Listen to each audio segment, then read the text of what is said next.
जिब्राइल रसूल खुदा के पास आए थे और बाद रिवायतों में है कि मेराज के सफर में रसूल खुदा जिब्राइल साथ साथ चले थे ना, कहाँ तक, वो बेरी के दरख्त तक। तो उसमें रसूल ने पूछा, लंबा सफर है, बातें करते हैं, ये क्या? तो रसूल ने कहा कि ऐ जिब्राइल, फरिश्ते भी कभी हंसते, वो है खुशी वाला हंसना जो इमाम के चेहरे पे था, और ये है क्या जो कल मैं कहता मौकरी वाला हंसना, मौकरी भी नहीं कहेंगे। कहा कि या रसूल अल्लाह, हाँ फरिश्ते हंसते भी हैं, रोते भी हमेशा। कहा नहीं, सिर्फ 3 मौकों पे हंसते हैं, 3 मौकों पे रोते हैं। तो इमाम ने कहा कि हंसते कब है? अब ये मेरी हद, जिब्राइल कह रहे हैं कि फरिश्ते हंसते हैं जब देखते हैं कि एक आदमी सारा दिन लग़वियात फजूल कामों में लगा रहा, घर आया, खाना वाना खाया, नमाज पढ़ी, फिर एक मरतबा लग़वियात शुरू हो गई। तो मैं सोचता था कि ये तो हदीस जिस जमाने की है वहां तो कोई गुंजाइश ही नहीं। इशा के बाद लोग सोते थे, फजर के वक्त करीब उठते।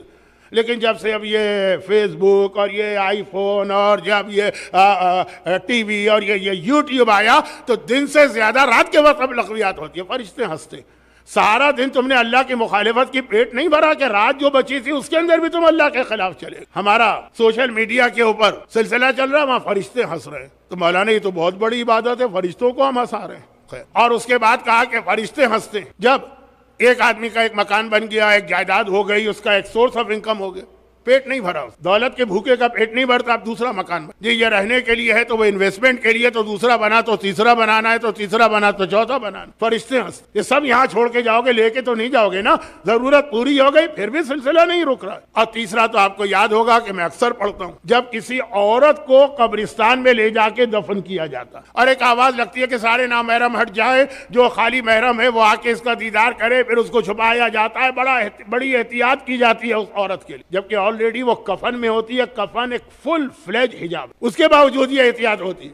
फरिश्ते हंसते। जब जिंदगी में देखने के काबिल थी तो उस वक्त सबको दिखा रहा हो, सबको दिखा रही है अपने आप को, बाल भी खुले हैं, जिस्म भी खुला है, माहें भी खुली है, गर्दन भी खुली है, वहां कोई नहीं कहता कि सिर्फ महरम देखे ना महरम। और जब देखने के काबिल ही ना रही, कोई इंतहाई मरीज जहन का आदमी होगा जो मैयत औरत के बारे में कोई बुरा ख्याल रहा है, जब कोई देखने को तैयार नहीं होगा, कुछ देर बाद सड़ जाएगी तो सारा हिजाब याद आ रहा है। फरिश्ते एक मर्तबा हंस रहे हैं कि ये क्या जोक हो रहा है, या क्या मजाक हो रहा है, वो इस किस्म की चीज क्या, जैसे इसने कहा कि वो जब तक देखने दिखाने के काबिल है तो अपने आप को नहीं छुपा रही है, उस वक्त तो इतना एक्सपोजर।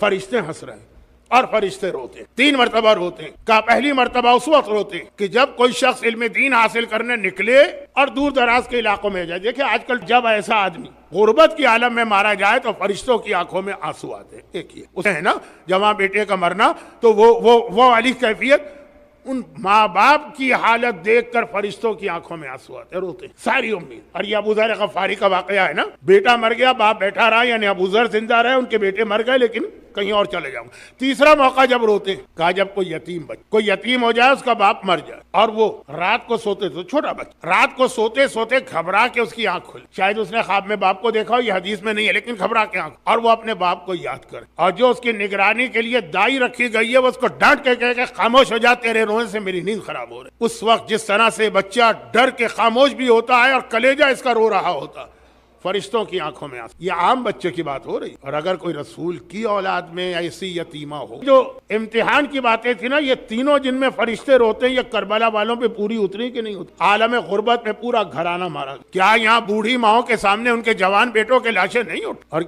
क्या यहाँ के यतीमों को कभी घुड़की, कभी डांट, कभी तमाचा, कभी कोड़ा नहीं पड़ा? एक पर फरिश्ते रोते हैं जबकि वे काम सा इंसान हो। कहा जिसकी रगों में रसूल का खून हो, जिन्होंने शीर फातिमा को ग़िज़ा बनाया हो, जिनकी रगों में अली का खून हो, वो नन्हे बच्चे, वो इन जवान के वालिदैन। मगर जब ये करबला के मसाइब का ये मरहला आता है ना, आपको भी, और जो मैंने 5 दिन मसाइब का आखिरी जुमला हमेशा पढ़ा इसी कॉन्टेक्स्ट में, हर एक को एक ही पर्सनालिटी याद है। यानी मैं बात कर रहा हूँ ये करबला के मजलूमों की। जब सकीना पे जुल्म हो तो सकीना को कौन याद आता है, जब जैनब पे जुल्म हो तो जैनब को कौन याद आता है, जब लैला को जुल्म हो तो लैला को कौन